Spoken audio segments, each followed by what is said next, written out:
All right, it's the day after we lifted the house and the day before I'm gonna pour the walls. So we're getting some final prep work done, making sure everything's ready to pour. I ended up with about 10.5 inches in between the house sill plate and the block. I hope that's enough. I was talking to the concrete pump guy. I think he said he's got like a 2 or 3 inch reducer he can reduce down to. It's like a rigid hose rubber, but it's still somewhat flexible. So I think that's going to be the ticket under here. Either way, it's going to suck a little bit, but I don't really have any other choice. I hope it works. I hope I don't have any blowouts or anything.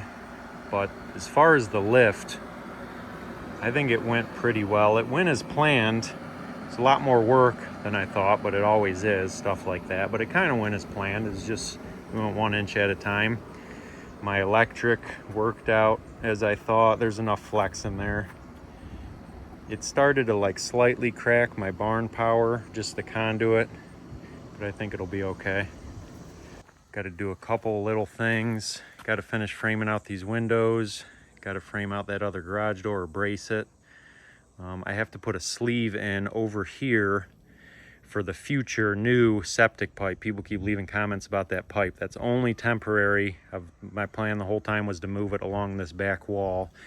So I need to put a sleeve in over there before I pour the concrete. So all my utilities are still hooked up because we're still using the power in the toilet here while we're working on it. But I do have the house lashed off up here to Andrew's Mini, kind of an X, and then my skid steer down below, I got it X down to the skid steer. It's just a little bit more shaky inside the house, being up a couple feet higher. It's not really shaky, it's more like a vibration. So it's an extra safety. I wanted to lash it off in case we get a storm or something. The weather looks good for the next week, so hopefully not. But I feel good about it. We got really nice blocking underneath those, or above those shoring towers, and I still have those shoring posts on all four corners. So I think I'm tied off pretty good. My up and down's good, and I think this will cover the lateral movement, the two machines being tied off. I am planning on leaving it up like you see it for 7 days. A few people that know a lot more about concrete than I do told me not to set the house down any sooner than 7 days till after I pour. So that's a good safe zone for the concrete to cure, is 7 days. So there's no sense on getting greedy now. I've come this far, so I'm gonna wait 7 days and then lower this thing back down. So it's the morning of my pour here. Pump truck just showed up a little early, but that's good. He's set up right there, making sure he can reach over the house to get to the farthest point. If not, we might have to set him up in the front yard, but I think he's gonna reach there. He said he's got 80 foot of reach straight out. So he's got to go up and over the house though, so we'll see. We're getting some last minute stuff buttoned up. I'm putting some string line around so we can make sure they're plumb. Hope I got everything patched in nice. So we'll find out. Concrete's coming in like probably 45 minutes, an hour.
flow. It's going to drop the hot temperature right now. Yeah, it's It's fine. going to drop right through. Ready? Yep.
So it's the end of the day here.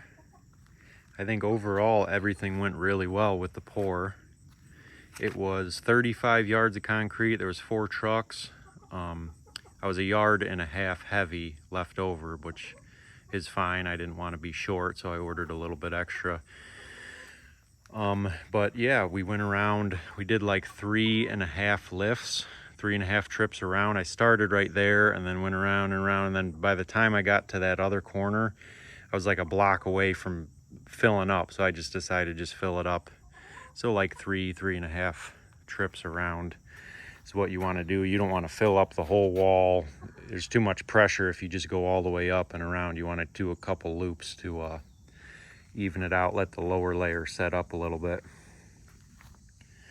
But all my walls are nice and straight. I checked them, string line and level.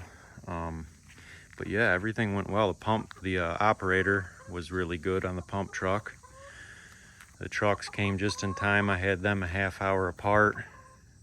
There's no blowouts or anything. I was a little bit worried, a little stressed out after I had everything formed up. These walls were still like really flimsy and bouncy. And even when I was pouring, if I'm looking down, you can see the wall. I don't know if you could see it in the videos, but the whole wall like bounces. So it's surprising that the styrofoam holds that concrete.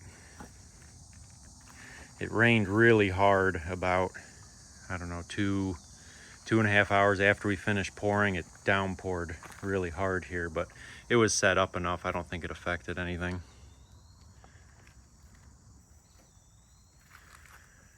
Pouring underneath the house was super tricky, but I expected it to be, especially right here. I think this is like 10 or 12 feet, that span where this utility room bump out still is. So it was really tricky. We kind of had to lay the hose in there and drag it back, and we got it all though. Made sure it was vibrated, make sure no voids in it or anything. Unfortunately, the pump truck driver had a 2 or 2.5 inch hose or a 3-inch hose reducer, a nice flexible one like the one I was using, and that would have been a lot better, but I guess the aggregate was too thick and it kept clogging it, so he switched to a 3 or 3.5, so it's still smaller than the 4-inch main, but it probably would have been easier with a smaller flexible one, but I got it in there.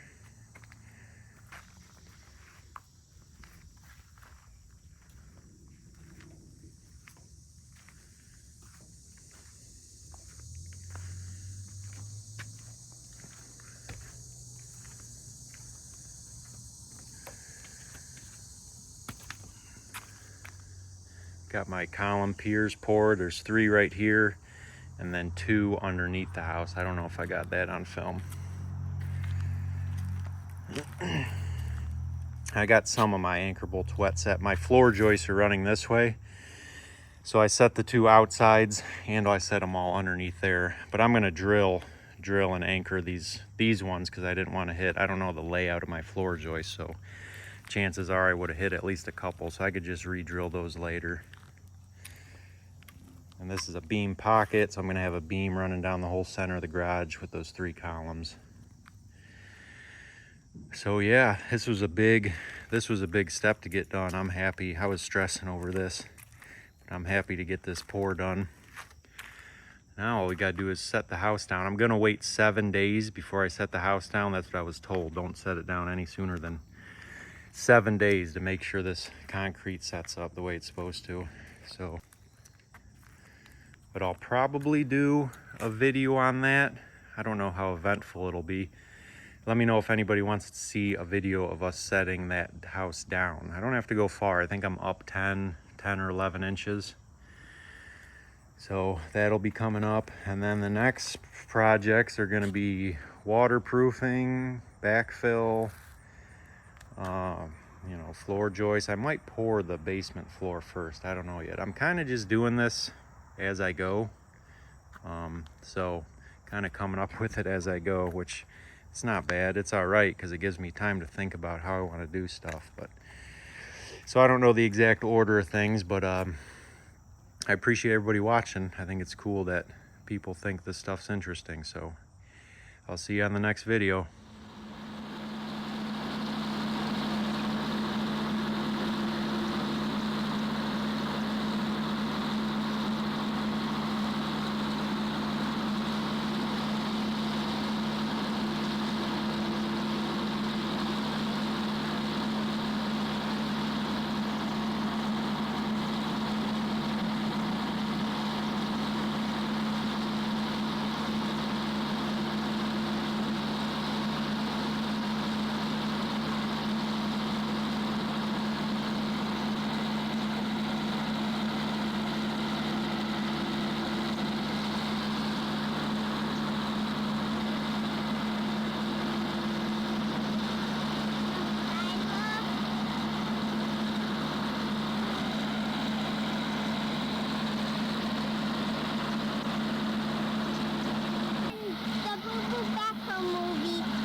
Coming from? It's coming out of it.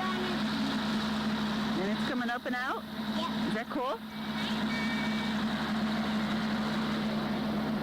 All right.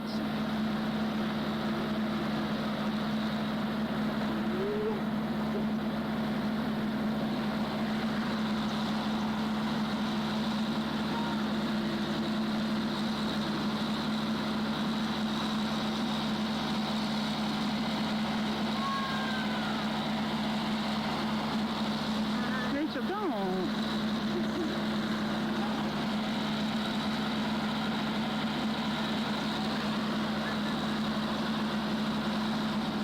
How's it going? Show me again. How's the cement come out? Coming out of that cement. And it comes up, and then where does it go?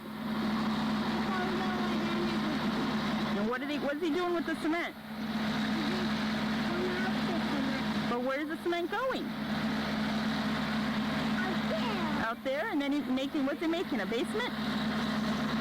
Yeah.